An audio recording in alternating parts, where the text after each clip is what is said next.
what do you think is the challenge with too good? Like why? Because obviously some people think quality is quality, and so I think I have a suspicion of why this is true. But I'd love to hear your take on it. Why does photography that is so polished work less instead of more? And again, it depends on the industry, but what I've seen throughout social is like social media is a way of connecting people to people, and people want to see things that they can relate to. If something's superposed or polished, like they can't really relate to that. It doesn't seem very human. It seems very corporate, very machine. We're used to seeing corporate visual messaging be very polished and posed. And I think we're just tired of that. I think we want to see something that's more real, more authentic. You know, that authenticity word that's been buzzing around for the last 5 years. It still rings true in the visual aspect of things. People want to feel like it's a little more authentic than what they're used to. So yeah, I mean, I think it has a lot to do with just that authenticity aspect. Another thing too is, you know, back to the original question is like what we try to engineer from a visual standpoint is the hardest thing to do is stop the scroll, because people are thumbing through their feeds looking for the next dopamine hit, right? And you have to find a way to get them to stop in their tracks. And one of the things that we try to engineer with every one of these visuals is the graphics aspects of them always have like a pop of color, something that stands out and that's bright and catches the eye.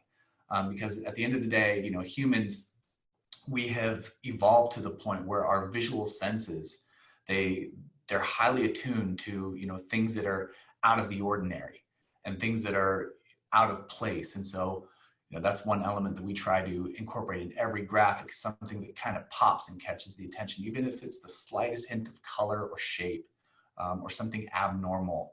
We try to include that in the graphics to stop that scroll and get people to pay attention. I wanted to ask you about typography and what lessons you've learned about font style, font size, spacing, kerning, leading, anything that might help our social pros audience who are also out there trying to maximize the effectiveness of their use of type inside social media visuals. Yeah, one of my favorite things to tell clients when I was doing web design is that web design is 90% typography. If you get the typography right, you're 90% there. Same is true with visuals on social media. If you're going to use text on your visuals in social media, typography is way more than half the battle. So for me, I kind of look at it like almost like designing a mobile responsive website. So you want to look at the smallest possible aspect of where this visual is going to be consumed. In most cases, it's going to be an iPhone or an Android phone.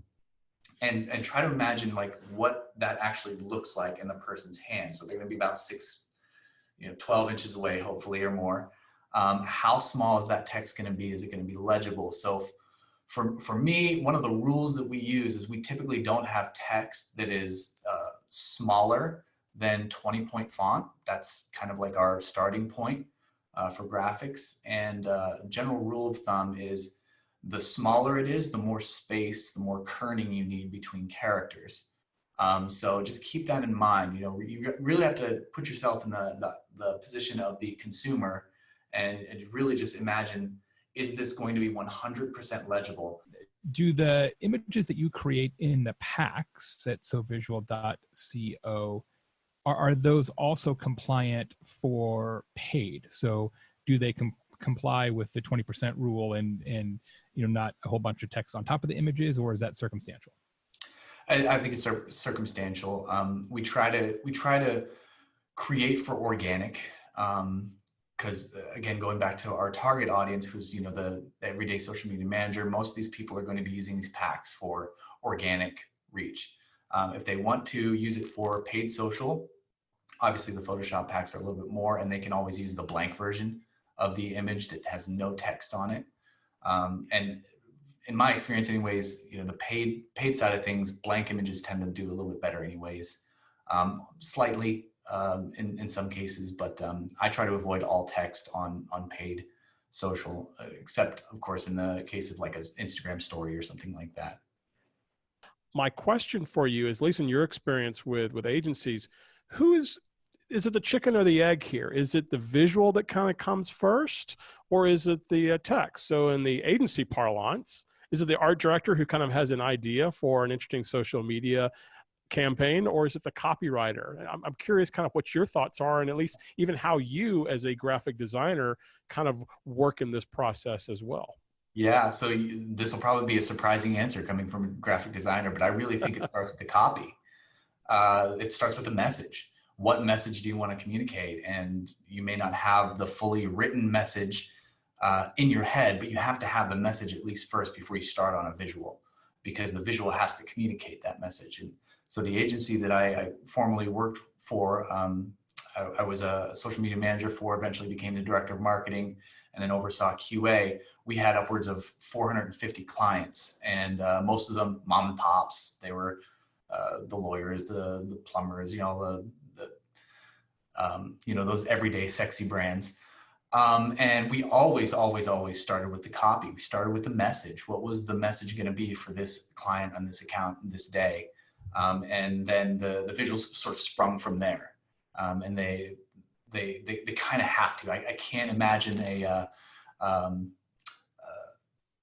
marketing director or even an artistic director going, I have this idea for a visual, and then we're going to create a message from this visual. Like that sort of seems like I'm so in love with my art that it can produce great copy. And that's just not been my experience.